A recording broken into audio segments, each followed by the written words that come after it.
अधिवेशनामध्ये आज विरोधी पक्षनेते विजय वडेट्टीवार यांनी अदानींसोबतच्या व्यवहारावरून महायुतीवरती जोरदार हल्लाबोल केलेला आहे। मुंबईतील हजारो कोटींच्या जागा अदानींच्या घशामध्ये घातली असा गंभीर आरोप विजय वडेट्टीवारांनी केलाय। तर धारावी पुनर्विकासावरून आदित्य ठाकरेंनीही सत्ताधाऱ्यांवर निशाणा साधलाय।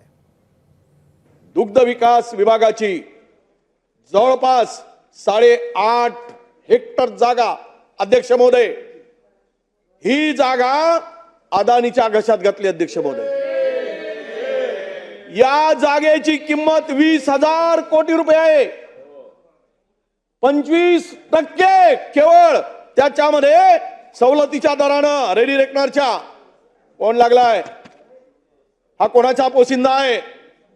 हा कोणाला किती पैसे देतो आहे? बघा, कुठच्याही उद्योगपतीला आमचा विरोध नाही, कोणी काही चांगलं करत असेल आम्ही विरोध करणार नाही। पण आज ईस्ट इंडिया कंपनीपेक्षा भयानक प्रकार हा मुंबईत आणि महाराष्ट्रात सुरू केलेला आहे। आपण पाहिलं तर धारावीमध्ये जर एखादी परवानगी घ्यायची असेल किंवा काही प्रस्तावित असेल, टाउन प्लॅनिंग अथॉरिटी जे DRP आहे किंवा मुंबई महानगरपालिका आहे किंवा आजूबाजूला जे MMRD आहे, त्यांनी 15 दिवसात अदानी समूहाला उत्तर दिलं नाही। तर जसे अदानी समूह म्हणेल, अदानी म्हणतील तेच खरं ठरेल आणि तसंच केलं जाईल। हा नवीन कायदा आपल्या राज्यात कशासाठी आलेला आहे, देशात कशासाठी आलेला आहे?